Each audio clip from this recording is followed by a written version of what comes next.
నమస్తే వీటెలి న్యూస్ కి స్వాగతం. నేను వేణి. ముందుగా హెడ్లైన్స్.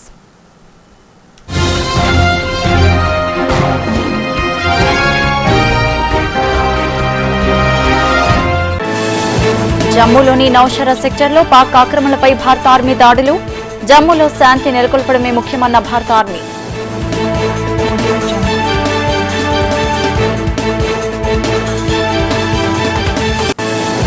ప్రతిపక్ష నేత జగన్ ను బంగాళాఖాతంలో కలపాలన్న ఎంపీ కేసినేని నాని. హత్య రాజకీయాలను మానుకోవాలంటూ హితవు.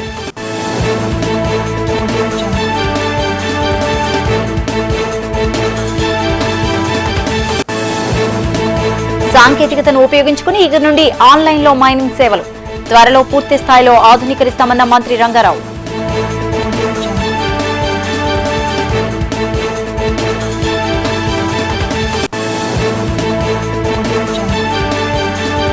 వేల కోట్లు విలువ చేసే దస్పల్లా భూములను కాపాడంటూ వైకాపా నిరసన. సిబిఐ విచారణ చేపట్టాలంటూ డిమాండ్.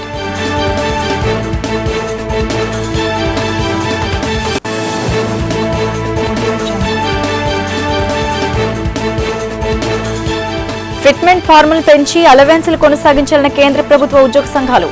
ప్రైవేటీకరణ తక్షణమే నిలుపుదల చేయాలంటూ నిరసనల వెల్లువ.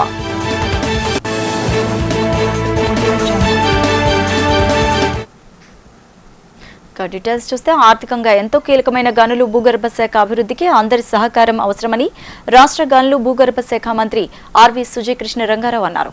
రాష్ట్ర గనులు భూగర్భ శాఖ ఆధ్వర్యంలో నగరంలో ఓ హోటల్లో జరిగిన మైనింగ్ ఇండస్ట్రీ వర్క్ షాప్ లో ఆయన ముఖ్య అతిథిగా పాల్గొన్నారు. ఈ సందర్భంగా మంత్రి రంగారావు మాట్లాడారు. రాష్ట్రానికి ఆదాయ వనరులను సమకూర్చడంలో మైనింగ్ శాఖ ఎంతో కీలకమైందని అన్నారు. ప్రభుత్వం తరపున శాఖలో ఏం జరుగుతుందో అందరికీ తెలియజేయాలనేది ఈ వర్క్ షాప్ల ముఖ్య ఉద్దేశమన్నారు. రాష్ట్ర వ్యాప్తంగా 3 చోట్ల వీటిని నిర్వహిస్తున్నారు. ఈ వర్క్ షాప్ల ద్వారా వ్యాపారులకు ఎదురయ్యే ఇబ్బందులు తెలుసుకుని వాటిని పరిష్కరించేందుకు ప్రయత్నిస్తున్నారు. సంవత్సరం ఏదైతే టార్గెట్ పెట్టుకున్నారో సుమారు 1700 కోట్ల చిల్లర ఆ టార్గెట్ మీట్ అవ్వడం జరిగిందండి. ఈ సంవత్సరం మరి దగ్గర 2000 కోట్ల టార్గెట్ ఏదైతే పెట్టుకోవడం జరిగిందో అది కూడా తప్పనిసరిగా రియలైజ్ చేయడం జరుగుతుంది. అయితే కేవలం టార్గెట్స్ మీట్ అవ్వటమే కాదు, శాఖ ఏ విధంగా పనిచేస్తుందంటే ఎన్ని విధాల అదనంగా మైనింగ్ యాక్టివిటీ జరగడానికి అవకాశం ఉంది, ఏ విధంగా పెట్టుబడిదారుల్ని ఆకర్షించాలి అని ఆలోచనతో ముందుకెళ్ళడం జరుగుతుంది. కాబట్టి ఈ టార్గెట్స్ అనేది తప్పనిసరిగా మీట్ అవటమే కాదు, దీన్ని రెట్టింపు చేయడానికి అన్ని విధాలా కృషి చేయడం. అక్రమ మైనింగ్ గురించి మాత్రం అది తప్పనిసరిగా మైనింగ్ శాఖ బాధ్యత కాబట్టి అక్రమ మైనింగ్ జరిగేటప్పుడు దాన్ని అరికట్టడానికి అన్ని విధాలా కృషి చేయడం జరుగుతుంది. ముఖ్యంగా మీడియా మిత్రులు మీరు ఎవరైతే ఉన్నారో ఏ రిపోర్ట్ ఎక్కడైనా సరే ఏ మూల నుంచి కూడా రాష్ట్రంలో ఎక్కడ రిపోర్టు మీడియాలో వచ్చినా సరే అది వెంటనే చెక్ చేసే ప్రక్రియ కూడా పెట్టడం జరిగింది. చెక్ చేసి అది టీడీపీ మహానాడుకు భారీగా ఏర్పాట్లు చేస్తున్నారు అధికారులు. ఈ నెల 25వ తేదీకి ఏర్పాట్లు పూర్తవుతాయని మంత్రి అయ్యన్న పాత్రుడు తెలిపారు. ఏయూ ఇంజనీరింగ్ కళాశాల మైదానంలోని మహానాడు ప్రాంగణంలోని ఆయన విలేకరులతో మాట్లాడారు. 35,000 మందికి ఆహ్వానాలు పంపామని చెప్పారు. హోటల్స్, అతిథి గృహాలు, గీతం వర్సిటీ హాస్టల్స్, నగరంలోని ప్రైవేట్ హాస్టల్స్ ఇప్పటికే బుక్ చేశామని, మంగళవారం సాయంత్రానికి వసతులు ఖరారవుతాయన్నారు. మహానాడులో 30 అంశాలపై తీర్మానాలు ఉంటాయన్నారు. రోజుకు 10 అంశాలపై చర్చించి తీర్మానాలు చేస్తామని మంత్రి చెప్పారు. గడిచిన 3 ఏళ్లలో ప్రభుత్వం అమలు చేసిన సంక్షేమ అభివృద్ధి కార్యక్రమాల అమలుపై సమీక్షిస్తామన్నారు.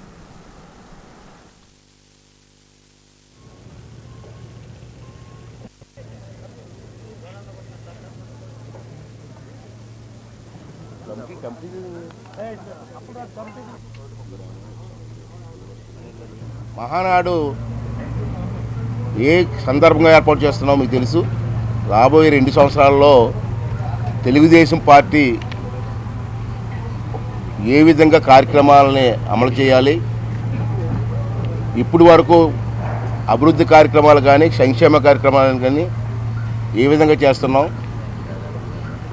దాంట్లో ప్రజల తాలూకు సంతృప్తి ఎంతవరకు ఉంది, ఇంకా ఏమైనా లోపాలు ఉంటే రేపు మహానాడులో ఆ లోపాల గురించి కూడా చర్చించుకొని జరుగుతున్న లోపాలను సరిదిద్దుకోవడానికి ఒక చక్కటి వేదిక మాకు అంతేకాకుండా రాబోయే 2 సంవత్సరాల్లో కూడా ఇంకా మనం ఏం చేయాలి రాష్ట్రం కోసం అని కూడా చర్చించుకోవడానికి చక్కటి అవకాశం వస్తుంది. సుమారు ఈ మహానాడులో ఇప్పటి వరకు 30 తీర్మానాలు చేయాలని చెప్పి నిర్ణయం తీసుకోవడం జరిగింది. దాంట్లో అభివృద్ధి కార్యక్రమాలు కానివ్వండి, సంక్షేమ కార్యక్రమాలు కానివ్వండి, అలాగే మన ఉత్తరాంధ్ర ప్రాంతంలో మహానాడు జరుగుతుంది కాబట్టి ఉత్తరాంధ్రలో గతంలో ఉన్నటువంటి అనేకమైన కార్యక్రమాలు పూర్తి చేసాం. ఇంకా చేయవలసిన అవసరాలు ఉన్నాయి. దాన్ని కూడా ఏ విధంగా మనం చేయాలని చెప్పి చర్చించుకోవడానికి రాష్ట్ర మంత్రి నారా లోకేష్ కోట్లాది రూపాయలు విలువ చేసే దస్పల్లా హిల్స్ భూ కుంభకోణానికి పాల్పడ్డారని వైకాపా ఆరోపిస్తోంది. దస్పల్లా హిల్స్ భూ కుంభకోణంపై దర్యాప్తు జరపాలంటూ వైకాపా నేతలు సీబీఐకి ఫిర్యాదు చేశారు. ఈ సందర్భంగా వైకాపా జిల్లా కన్వీనర్ గోడివాడ అమర్నాథ్ మాట్లాడారు. స్మార్ట్ సిటీ పేరుతో స్మార్ట్ గా అధికార పక్ష నేతలు అవినీతి భూ కుంభకోణాలకు పాల్పడుతున్నారని ఆరోపించారు. ప్రభుత్వ భూమిగా దస్పల్లా భూమి రికార్డులు చెప్తుంటే ముఖ్యమంత్రి ఆయన తనయుడు అండదండలతో దేశ నేతలు భూ కుంభకోణానికి పాల్పడ్డారన్నారు. వైకాపా నేత వంశీకృష్ణ శ్రీనివాస్ యాదవ్ మాట్లాడారు. తప్పుడు పత్రాలతో దేశ నేతలు దస్పల్లా హిల్స్ భూములను ఆక్రమించుకుని ఇళ్లు నిర్మించడంపై మండిపడ్డారు. సీబీఐ దర్యాప్తు చేస్తే నిజాలు వెలుగులోకి వస్తాయన్నారు.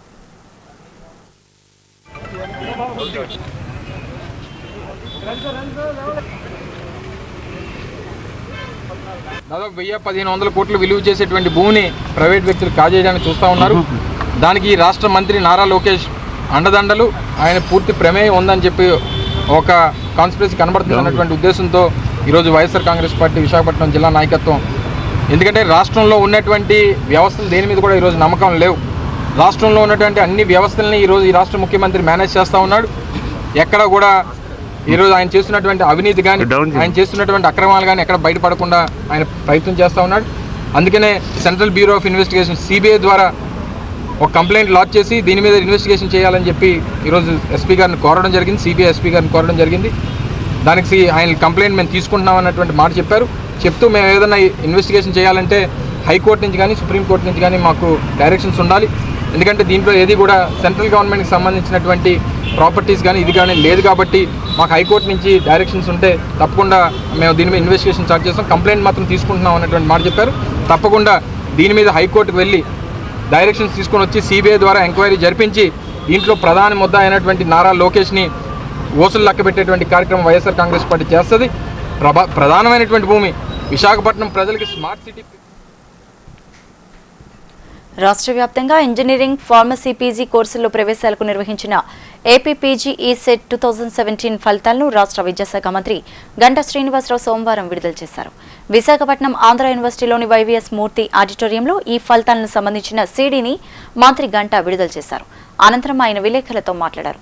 పీజీ ఈసెట్కు 32,323 మంది విద్యార్థులు దరఖాస్తు చేసుకోగా 29,012 మంది పరీక్షకు హాజరయ్యారని, వీరిలో 26,677 మంది అంటే 91.95% విద్యార్థులు అర్హత సాధించారని వివరించారు. 14 కోర్సులు రాష్ట్ర వ్యాప్తంగా 49 కేంద్రాల్లో పరీక్షలు నిర్వహించి ఏపీ ఆదర్శంగా నిలిచిందన్నారు. రాష్ట్రంలో ఎంటెక్ కు 365 కళాశాలలు ఉన్నాయని, వీటిలో 27,300 సీట్లు భర్తీ చేయనున్నట్లుగా ప్రకటించారు. ఇలాగే ఎంఫార్మసీ కోర్సుకు సంబంధించి 81 కళాశాలలు ఉన్నాయని, వీటిలో 27,300 సీట్లు భర్తీ చేస్తామని మంత్రి గంటా చెప్పారు. మే 25వ తేదీ నుండి విద్యార్థులు ర్యాంక్ కార్డులు డౌన్లోడ్ చేసుకోవచ్చన్నారు. అలాగే జూన్ 7వ తేదీ నుంచి ఎంసెట్ కౌన్సిలింగ్ నిర్వహిస్తామని చెప్పారు. ఈ కార్యక్రమంలో ఏపీపీజీ ఈసెట్ కన్వీనర్ ఆచార్య పిఎస్ అవధాని తదితరులు పాల్గొన్నారు.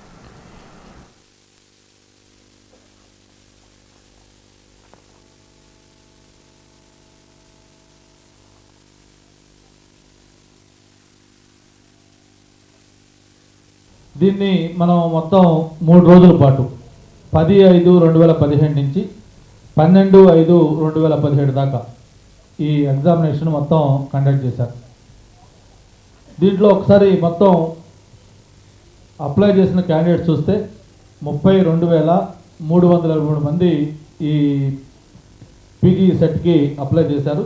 ఇందులో అప్పీర్ అయిన వాళ్ళు తీసుకుంటే 29,012 మంది ఎగ్జామినేషన్కి అప్పీర్ అయ్యారు.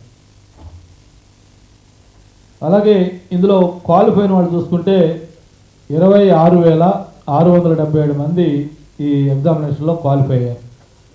ఇది పర్సంటేజ్ తీసుకుంటే 91.95. మొత్తం క్వాలిఫైడ్ స్టూడెంట్స్ పర్సంటేజ్ 91.95 మంది పర్సెంట్ పాస్ అయ్యారు. అలాగే మొత్తం 49 టెస్ట్ సెంటర్స్లో ఈ ఎగ్జామినేషన్ 3 రోజుల పాటు జరిగింది. దీనికి మినిమం క్వాలిఫైయింగ్ మార్క్స్ వచ్చి 25%. అది మళ్ళీ ఎస్సీ ఎస్టీకి వచ్చి అన్ని సెట్స్ లాగా దీనికి కూడా క్వాలిఫైయింగ్ మార్క్స్ ఏమి లేవు. వాళ్ళు ఎగ్జామినేషన్కి అటెండ్ అయితేనే ఆటోమేటిక్గా. కేంద్ర ప్రభుత్వ ఉద్యోగులకు ఇచ్చిన హామీలను 7వ సిపిసిపై కేంద్ర ప్రభుత్వం ఇచ్చిన హామీలను అమలు చేయాలని డిఫెన్స్ కన్వీనర్ ఈ శ్రీనివాసరావు డిమాండ్ చేశారు. జీవీఎంసీ గాంధీ విగ్రహం వద్ద ధర్నా చేపట్టారు. ఈ మేరకు ఆయన మాట్లాడారు. కనీస వేతనం, ఫిట్మెంట్ ఫార్ములా పెంచి అలవెన్సులు కొనసాగించాలన్నారు. ఎఫ్టీపీ, పీపీపీ విధానాలను విడనాడాలన్నారు. ప్రైవేటీకరణ తక్షణమే నిలుపుదల చేయాలన్నారు. ఓపెన్ ప్రొక్యూర్మెంట్ పాలసీ రక్షణ రంగంలో రద్దు చేసి అందరికీ పాత పెన్షన్ విధానాన్ని కొనసాగించాలన్నారు. హెచ్ఆర్ఏ 30-20-10% కొనసాగించి గ్రామీణ డాక్ సేవకులను సివిల్ సర్వెంట్స్ గా గుర్తించాలని వెల్లడించారు. అన్ని మౌలిక సౌకర్యాలతో పాటు సమాన పనికి వేతనం అమలు చేయాలన్నారు. ఈ కార్యక్రమంలో convener A Srinivasarao, confederation of central government employees workers convener S Das, CITU జిల్లా కమిటీ ఉపాధ్యక్షులు జిఎస్ రాజేశ్వరరావు పాల్గొన్నారు.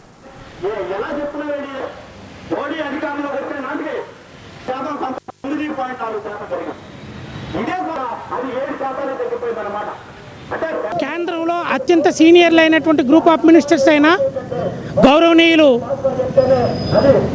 అరుణ్ జైట్లీ గారు, సురేష్ ప్రభు గారు, రాజ్నాథ్ సింగ్ గారు మా కేంద్ర నాయకులను పిలిపించి మేమేదైతే జూలై 11, 2016 నుంచి ఇండెఫినిట్ స్ట్రైక్ తలపెట్టామో దాన్ని విరమించే దానికోసం తప్పనిసరిగా కీలకమైనటువంటి 4 డిమాండ్లని అంగీకరిస్తాము, ఒప్పించి గ్యారెంటీగా అమలు చేస్తానన్నారు.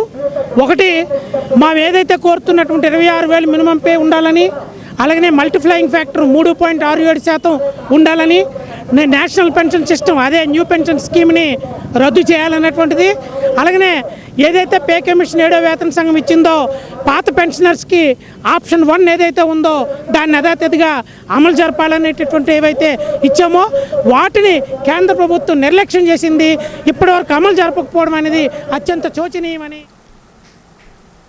రాష్ట్ర ప్రభుత్వం వెనుకబడిన బీసీల అభివృద్ధికి తీసుకుంటున్న సంక్షేమ కార్యక్రమాలను ప్రకటించిన ముఖ్యమంత్రి నారా చంద్రబాబు నాయుడు మరియు బీసీ సంక్షేమ శాఖ మంత్రి కింజరపు అచ్చెన్నాయుడికి ఆంధ్రప్రదేశ్ బీసీ సంక్షేమ సంఘం అధ్యక్షులు దువ్వారపు రామారావు ఆధ్వర్యంలో అభినందన కార్యక్రమంలో స్థానిక VJFలో జరిగింది.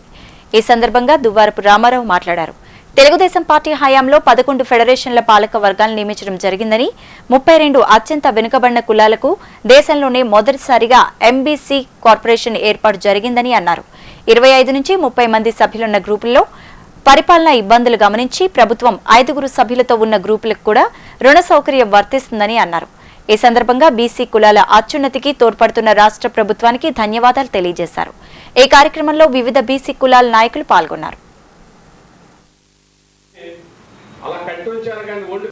ఈ మధ్యకాలంలో అంటే మేము విజ్ఞప్తి చేసిన మీదట బీసీల్లో అత్యంత వెనకబడిన బీసీలకు సంబంధించి ప్రభుత్వ పరంగా ఒక 32 కమ్యూనిటీస్కి ఒక కార్పొరేషన్ ఒకటి దేశంలోనే మొదటిసారిగా ఒక కార్పొరేషన్ ఏర్పాటు చేయడం జరిగింది.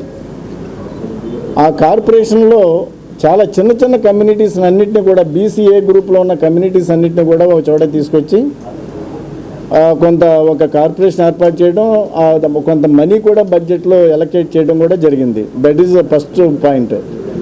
రెండవది ఏంటంటే బీసీలలో 139 కులాలకు సంబంధించి 12 కులాలకి ఫెడరేషన్స్ ఉన్నాయి.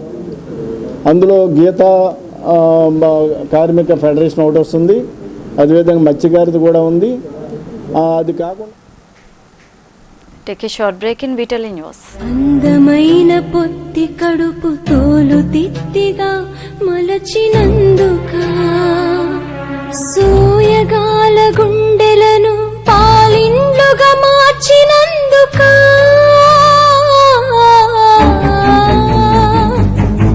23 ముక్కలు ఒకసారి విరిగినంత పురిటి నొప్పి భరించి జన్మనిచ్చినందుక పాములని తెలియక పాలిచ్చినందుక ఎందుకు మాపై పగా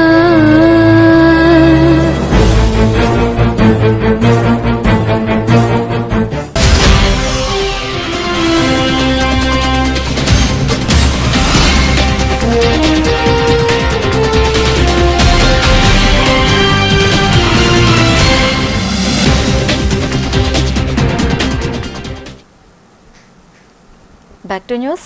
విశాఖ ఏజెన్సీలో మావోయిస్టుల కదలికల నేపథ్యంలో టీడీపీ మహానాడుకు భద్రత కట్టుదిట్టం చేశారు. ఏయూ ఇంజనీరింగ్ కళాశాలలో జరుగుతున్న మహానాడు పనులను పరిశీలించిన ఆయన భద్రతా వివరాలను అడిగి తెలుసుకున్నారు. 3 రోజుల పాటు జరిగే ఈ సభలకు ముఖ్య నేతలంతా హాజరవుతారన్న నేపథ్యంలో అన్ని విభాగాలు సమన్వయంతో పనిచేసి ఎలాంటి అవాంఛనీయ ఘటనల నేపథ్యంలో భద్రతా విషయంలో రాజీ పడే ప్రసక్తే లేదని స్పష్టం చేశారు. మహానాడు సమయంలో సేవాదళం ఏర్పాటు చేయడంతో పాటు మఫ్టీలోనూ పోలీసులు విధులు నిర్వహిస్తూ అనుమానితులపై నిఘా పెడతామని డీజీపీ వెల్లడించారు.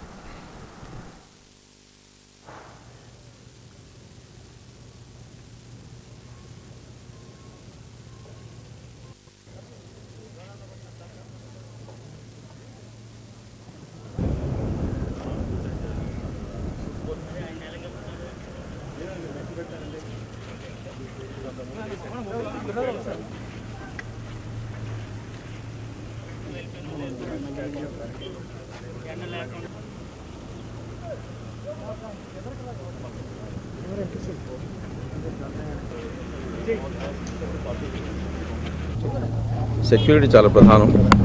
ఇది లా అండ్ ఆర్డర్ అనుకునే కన్నా కూడా security and protocol arrangements. So దానికి సంబంధించి సెక్యూరిటీ ఏ విధంగా మనం ఇప్పుడున్న పరిస్థితుల్లో కలుగజేయాలా ఇవన్నీ మేము వర్కౌట్ చేసుకుంటున్నాం. చెక్ పోస్ట్ పెట్టడమే కాకుండా ఈ వచ్చినటువంటి డిగ్నిటరీస్ కరెక్ట్ ఐడెంటిటీ చెక్ చేయడం, అదేవిధంగా ఈ మహానాడు నిర్వహిస్తున్నటువంటి ఇటువంటి అధికారులందరితో కూడా సమన్వయంతో పనిచేసుకోవడం, ఎటువంటి పరిస్థితుల్లో కూడా ఒక ప్రోటోకాల్కి సంబంధించి ఎక్కువ ప్రోటోకాల్ రిలేటెడ్ ఈవెంట్ కాబట్టి ఎక్కడ కూడా పోలీస్ వైపు నుంచి తప్పు జరగకుండా ఉండటానికి సిపి గారు, జాయింట్ సిపి గారు, సిబ్బంది అంతా కూడా ప్రయత్నం చేస్తున్నారు. Sufficient space is there, but still కొంచెం రోడ్స్ నేరో ఉన్నాయి కాబట్టి roads we're working out how best we can do. Parking కూడా విజిట్ చేయడానికి వెళ్తున్నాను. Otherwise this is a good place. We're confident ఇక్కడ అరేంజ్మెంట్స్ అన్నీ చక్కగా చేస్తున్నారు. There is no scope for any. Pendurthi police station ఎదుట ఎస్ఆర్పురం గ్రామానికి చెందిన పల్ల లక్ష్మి అనే మహిళ న్యాయ పోరాటానికి దిగింది. ఈ రోజు ఉదయం ఆమె కుమారునితో కలిసి పెందుర్తి స్టేషన్ ఎదుట బైఠాయించింది. అనంతరం ఆమె మాట్లాడారు. తనని తన కుటుంబాన్ని అనేక రకాలుగా హింసిస్తున్నారని ఆరోపించారు. కేసులు పెట్టినప్పటికీ పోలీసులు పట్టించుకోవడం లేదని, తనకు ప్రాణహాని ఉందని తెలిపారు. ఈ అంశంపై సీఐ మురళి మాట్లాడారు. వారంతా ఒకే కుటుంబానికి చెందిన వారిని, ఒకరిపై ఒకరు కేసులు పెట్టుకున్నారని, చట్ట ప్రకారం విచారణ చేపట్టామని లక్ష్మి అనే మహిళ తమకు సహకరించడం లేదని అన్నారు. ఇక్కడ అందరికీ ఒకేలా న్యాయం అందుతుందన్నారు.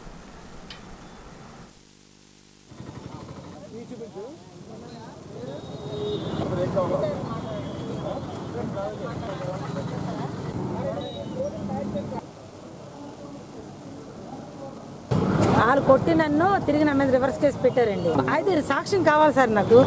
ఎవరిని నేను బదలగొట్టానో ఆ సాక్ష్యం కావాలి. ఏ పోలీసు వెళ్ళి ఎంక్వైరీ చేశాడో ఆ సాక్ష్యం కావాలండి. ఇప్పుడు 2 నెలలు అయిపోతుంది సార్. నాకు న్యాయం కావాలి.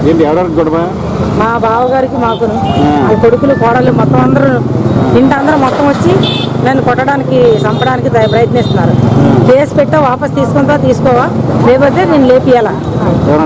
మా బావ కొడుకులు అందరూ మొత్తం కోడళ్ళు మొత్తం కుటుంబ సభ్యులు చెప్పామండి. ఏంటంటారు పోలీసులు, చూస్తాం అదమ్మా ఇదమ్మా అలాగమ్మా ఇలాగమ్మా. అతను కప్పు చెప్పాను నేను కేసు. ఎవరో మన ఏఆర్సీ గారికి, ముసలాయనకి, ఆయనేమో కేసు కట్టేస్తాను అదన్నారు ఇదన్నారు. ఇప్పుడేం సెలవులో ఉన్నాను, లీవ్లో ఉన్నాను, నేను ఎలా కేసు కడతాను, ఎప్పుడో నేను రానిచ్చి అప్పుడు కడతాను కేసు అంటున్నారండి. మాకు న్యాయం కావాలండి. నాను ఎవరిని కొట్టానో, ఎవరిని బుర్ర బదలు కొట్టానో అది మా ఊర్లోకి వెళ్ళి ఎంక్వైరీ మీరైనా వచ్చి అడగండి, చెప్తారు.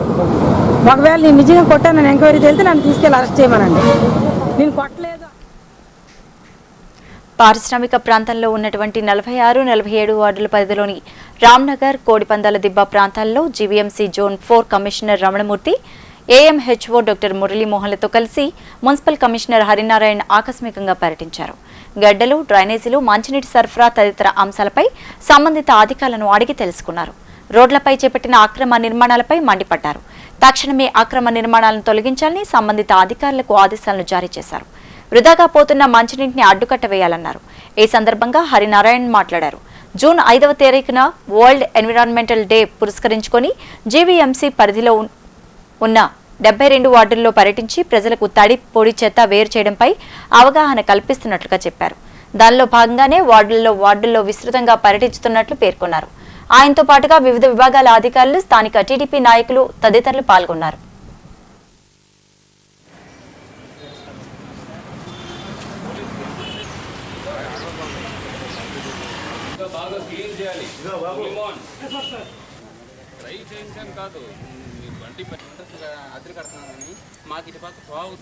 ఇక్కడ జోన్ 4లో ఉన్న జెడ్సీ వాళ్ళందరితో కలిసి చేయడం జరిగింది. మేజర్గా చూసే విషయం ఏంటంటే తడి చెత్త, పొడి చెత్త రెండు కూడా విడివిడిగా చేయాలనేది ఒక ఉద్దేశంతో జూన్ 5 వరల్డ్ ఎన్విరాన్మెంట్ డే సందర్భంగా చేయాలనే ఒక ఉద్దేశంతోనే అన్ని ఫీల్డ్ స్టాఫ్ అందరూ కూడా ప్రయత్నంలో ఉన్నారు. సో ఇక్కడ 46 వార్డులో వచ్చేసి ఇక్కడ ఉన్న వర్కర్స్ అందరూ కూడా ఎడ్యుకేషన్ చేసి ఎట్లా ఫీల్డ్లోనే ఎట్లా తడి చెత్త, పొడి చెత్త విడి చేసి డంప్ యార్డ్కి వెళ్ళే ముందు ఎట్లా కంపోస్టింగ్ చేయవచ్చని ఎడ్యుకేషన్ చేసి ఇక్కడ ఇంప్లిమెంట్ చేస్తున్నారు. ఇంకా ప్రతి ఇంట్లో కూడా చేయకపోయినా కూడా ఆ వర్కర్ లెవెల్లో కూడా చేస్తున్నారు. బట్ ప్రతి ఇంట్లో చేయించడానికి కూడా ఇక్కడ ఉన్న ఎస్ఎల్ఎఫ్ మెంబర్స్ కానీ మిగిలిన ఎస్హెచ్జి గ్రూప్స్ కానీ ఇక్కడ ఉన్న ఇండివిజువల్ హౌస్ హోల్డ్ కూడా ఎడ్యుకేట్ చేయడం జరుగుతుంది. త్వరలో ఇక్కడ ఈ వార్డ్ అంతా కూడా ఈ సోర్స్ ఎడ్యుకేషన్ చేయడానికి కూడా సిద్ధమవుతున్నారు. సో జూన్ 5 నాటికి ఎట్టి పరిస్థితుల్లో దాన్ని అమలు చేయాలని. రాష్ట్రంలో వెలుగు చూసిన హవాలా కుంభకోణం కేసులో సీబీఐ దర్యాప్తు వేగవంతం చేయాలని కోరుతూ సామాన్య ప్రజా పార్టీ డిమాండ్ చేస్తోంది. ఈ సందర్భంగా కర్రీ ఆదిబాబు కార్యక్రమంలో మాట్లాడారు. వడ్డే మహేష్ సుమారుగా 685 కోట్లు మన భారత బ్యాంకుల నుంచి ఇతర దేశాలకి తరలించడం కూడా జరిగిందని, ముఖ్యంగా ఇది ఆంధ్రప్రదేశ్ నుంచి, మరీ ముఖ్యంగా విశాఖపట్నం నుంచి జరిగిందని అన్నారు. ఆయన పోలీసు విభాగాలు అటు సిఐడి గాని, ఇటు ఏసీబీ గాని, సిబిఐ గాని వారిని పట్టించుకోలేకపోతున్నారని, కారణాలు ఏంటో తెలుసుకోవాలని అవసరం ఉందని, 100 కోట్లు ఒక సామాన్య వ్యక్తి ఖాతాల్లోంచి డబ్బులు లావాదేవీలు అయినప్పుడు ఈ విషయాన్ని ప్రభుత్వానికి తెలియజేయాల్సిన బాధ్యత బ్యాంకుల మీద ఉంచాలని, ఆ తాలూకా అకౌంట్స్ ను నిర్ధారించుకోవాలని, తదుపరి నకిలీ అని తేలితే వెంటనే చర్య తీసుకోగలిగితే ఇలాంటి పరిస్థితులు రావని అన్నారు. ఎవరైతే బ్యాంక్ ఆఫీసర్స్ వారి వెనుక ఉన్న రాజకీయ నాయకులు ఇలాంటి వాటికి సహకరిస్తున్నారో వారిపై కఠిన చర్యలు తీసుకోవాలని డిమాండ్ చేశారు. ఈ సమావేశంలో రాష్ట్ర కోశాధికారి ఎన్ హిమగిరి, సిటీ అధ్యక్షులు పి వేణుగోపాల్, టి వెంకటరమణ తదితరులు పాల్గొన్నారు.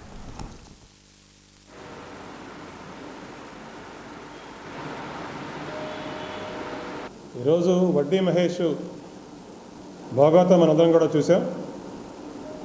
సుమారుగా 685 కోట్లు మన భారతదేశం నుంచి, ముఖ్యంగా ఆంధ్రప్రదేశ్ నుంచి, మరీ ముఖ్యంగా విశాఖపట్నం నుంచి మరి విదేశాలకి పంపారన్న వార్తలు చూసాం. వాళ్ళని అరెస్ట్ చేయడం కూడా చూసాం. అయితే 100,000 కోట్ల రూపాయలు బ్యాంకులు అప్పులిస్తున్నప్పుడు 100,000 కోట్లు బ్యాంకు ఖాతా ద్వారా మరి ట్రాన్సాక్షన్ జరుగుతున్నప్పుడు ఈ విషయాన్ని ప్రభుత్వం దృష్టికి తీసుకెళ్లాల్సిన బాధ్యత బ్యాంక్ ఆఫీసుల మీద ఉంచాలని సామాన్య ప్రజా పార్టీ డిమాండ్ చేస్తూ ఉంది. కారణం, ఒక సామాన్యమైన వ్యక్తి 685 కోట్ల రూపాయలు మరి బ్యాంక్ అకౌంట్ ద్వారా సింగపూర్కి, ఇతర దేశాలకి పంపించడం అనేది సామాన్యమైన విషయం కాదు. మరి ఇంతవరకు ఈ పోలీస్ ఏం చేస్తుంది, విజిలెన్స్ ఏం చేస్తుంది, ఇంటెలిజెన్స్ ఏం చేస్తుంది, మరి ఈ విషయాలన్నీ కూడా పట్టించుకోకపోవడం వల్ల బ్యాంక్ ఆఫీసర్లు కూడా చాలామందితో లాలూచి ఈ సామాన్య ప్రజల యొక్క సొమ్ముని. All India road transport workers federation ఆధ్వర్యంలో జూన్ 4వ తేదీన విశాఖలో జరగనున్న 10వ జాతీయ మహాసభలను జయప్రదం చేయాలని సిఐటియు నగర ప్రధాన కార్యదర్శి ఎం జగ్గునాయుడు అన్నారు. ఈ మేరకు తలపెట్టిన జీపు జాతా పారిశ్రామిక ప్రాంతంలోని ఇండియన్ ఆయిల్ టెర్మినల్ వద్దకు చేరుకుంది. ఈ సందర్భంగా motor transport tank lorry drivers ఉద్దేశించి జగ్గునాయుడు మాట్లాడారు. రోడ్ రవాణా రంగంపై దేశంలో 11 కోట్ల మంది ఆధారపడి జీవనం సాగిస్తున్నారని, అటువంటి వారిపై కేంద్ర రాష్ట్ర ప్రభుత్వాలు దుర్మార్గపు పాలన కొనసాగిస్తున్నాయని, దానిలో భాగంగానే నూతన వాహన చట్టాన్ని అమలు చేసేందుకు సిద్ధమవుతున్నాయని, దీన్ని తిప్పికొట్టేందుకు కార్మికులంతా కలిసి జూన్ 4న జరిగే మహాసభను జయప్రదం చేయాలని కోరారు.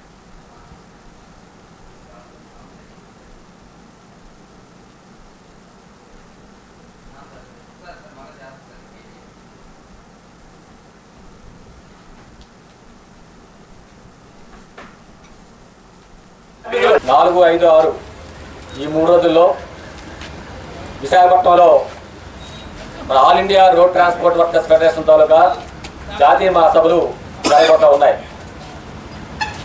All India road transport workers అంటే ఆటో కార్మికులు, ట్యాంకర్ కార్మికులు, లారీ కార్మికులు, వ్యాన్లు, ట్యాక్సీలు, డ్రైవర్స్గా ఉన్నటువంటి వాళ్ళు, క్లీనర్స్గా ఉన్నటువంటి వాళ్ళు, డ్రైవర్ కమ్ ఓనర్గా ఉన్నటువంటి వాళ్ళు, అసోసియేషన్లు, వీళ్ళందరికి సంబంధించినటువంటి స్వచ్ఛందమైనటువంటి సంస్థ ఇది. ఈ సంస్థల మహాసభలు విశాఖపట్నంలో మొట్టమొదటిసారిగా జరగబోతూ ఉన్నాయి. ఏమిటి మహాసభలు చర్చిస్తాం, ఎందుకోసం జరుగుతున్నాయి మహాసభలు అని చెప్పారంటే, ఈరోజు భారతదేశంలో 11 కోట్ల మంది ట్రాన్స్పోర్ట్ రంగం మీద ఆధారపడి జీవిస్తూ ఉన్నారు. అటు ప్రత్యక్షంగాను పరోక్షంగా 11 కోట్ల మంది ఉపాధిగా ఉంది రవాణా రంగం, రోడ్డు రవాణా రంగం. ఈ రవాణా రంగం వల్ల పెందుర్తి పోలీస్ స్టేషన్ పరిధిలో లక్ష్మణ్ను వివిధ కేసుల్లో ప్రమేయం ఉండి ల్యాండ్ గ్రాఫింగ్ గాని పబ్లిక్ కు భంగం కల్పిస్తున్న వారిపై పెందుర్తి రౌడీ షీటర్ ఓపెన్ చేయడం జరిగింది. వారి పేర్లు వేయి పేరున రాజు, పీలా తేజు అని తెలిపారు.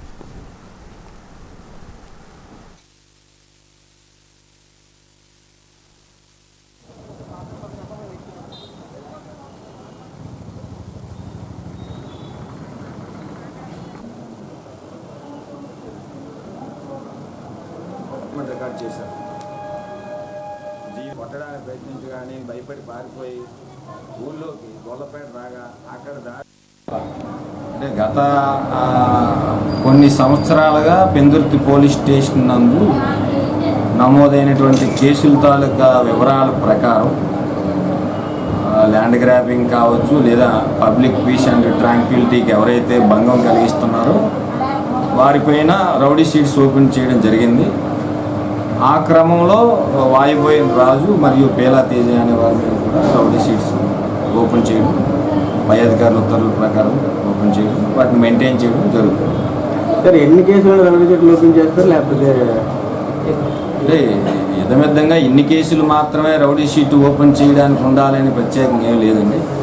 మోర్ అండ్ మోర్ ఎక్కువగా ఎవరైతే ప్రజాశాంతికి భంగం కలిగే విధంగా ప్రవర్తిస్తారో, అలాగే ప్రజలకి ఇబ్బంది పెట్టే విధంగా క్రిమినల్ కేసెస్లో ఇన్వాల్వ్ అవుతూ ఎంతమందిని ఎక్కువగా ఇబ్బంది పెడతారో వారిని దృష్టిలో పెట్టుకుని వారి తాలూకా యాక్టివిటీస్ని వాచ్ చేయడం కోసం జీవీఎంసీ 49వ వార్డు పరిధి అల్లూరు సీతారామరాజు కాలనీలో వేంచేసి ఉన్న శ్రీ పైనిమాంబ అమ్మవారి ఆలయ ఉత్సవ మహోత్సవాలు ఘనంగా నిర్వహించారు. 3 రోజుల పాటు జరిగే ఈ ఉత్సవాలు ఆఖరి రోజు కావడంతో అమ్మవారిని దర్శించుకునేందుకు చుట్టుపక్కల ప్రజలు, భక్తులు పెద్ద సంఖ్యలో తరలివచ్చి అమ్మవారికి పసుపు కుంకుమలతో పూజలు నిర్వహించి కోరిన కోర్కెలు తీర్చమని వేడుకుంటూ అమ్మవారికి మొక్కులు చెల్లించుకున్నారు. ఈ సందర్భంగా గ్రామ అధ్యక్షుడు గంగాధర్ మాట్లాడారు. ఈ గ్రామంలో అమ్మవారు వెలిసిన నేటికి 20 సంవత్సరాలు కావస్తుందని, నాటి నుండి నేటి వరకు ప్రతి సంవత్సరం అమ్మవారికి వేడుకలు నిర్వహిస్తున్నట్లు చెప్పారు. ఉత్సవాల్లో భాగంగా అమ్మవారికి ఊరేగింపు నిర్వహించినట్లుగా పేర్కొన్నారు. ఈ కార్యక్రమంలో కమిటీ సభ్యులు Pilaka Raghu, R Sivakumar, G Apparao, P Madhav తదితరులు పాల్గొన్నారు.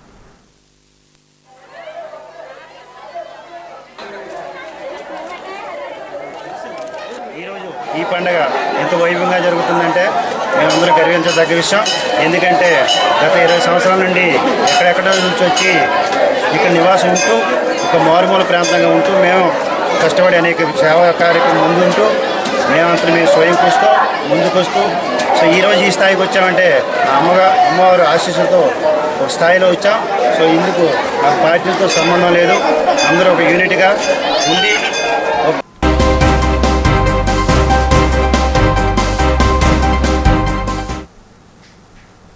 ఓవైపు పెరిగిపోతున్న ఉష్ణోగ్రతలు, మరోవైపు తేమగాళ్లు కనుమరుగవడంతో నగరంలో ఉక్కపోత సమస్య తీవ్రంగా పెరిగిపోయింది. దీంతో ప్రజలు తీవ్ర ఇబ్బందులు ఎదుర్కొంటున్నారు. మరోవైపు తారెత్తిస్తున్న ఎండలతో ఉదయం పూట బయటకు వచ్చేందుకు ప్రజలు సాహసించడం లేదు. దీంతో పలు రహదారులు నిర్మానుష్యంగా కనిపిస్తున్నాయి. ఇక నగరంలో నమోదైన ఉష్ణోగ్రతలు చూస్తే వాల్టర్లో గరిష్టంగా 34.4, ఎయిర్పోర్ట్లో 37.2గా నమోదైంది. మరోవైపు కనిష్ట ఉష్ణోగ్రతలు చూస్తే వాల్టర్లో 29.3, ఎయిర్పోర్ట్లో 28.8 డిగ్రీల సెల్సియస్గా నమోదైంది.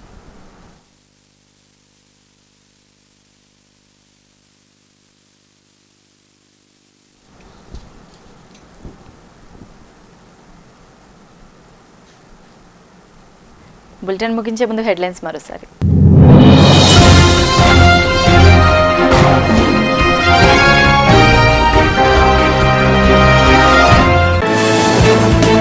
జమ్మూలోని నౌషేరా సెక్టర్లో పాక్ ఆక్రమణలపై భారత ఆర్మీ దాడులు. జమ్మూలో శాంతి నెలకొల్పడమే ముఖ్యమన్న భారత ఆర్మీ.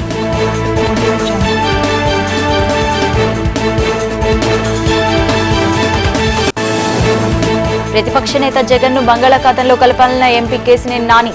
హత్య రాజకీయాలను మానుకోవాలంటూ హితవు.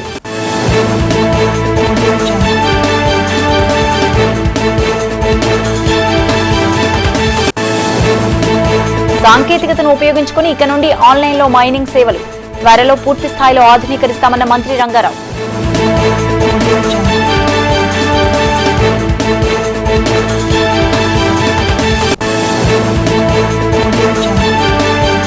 వేల కోట్లు విలువ చేసే దస్పల్లా భూములను కాపాడాలంటూ వైకాపా నిరసన. సిబిఐ విచారణ చేపట్టాలంటూ డిమాండ్.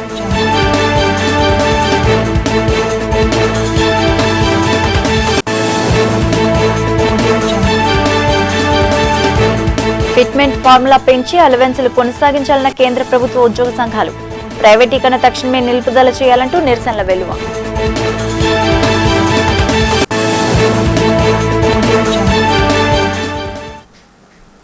ఇవి బులెటిన్ అప్డేట్స్. Stay tune.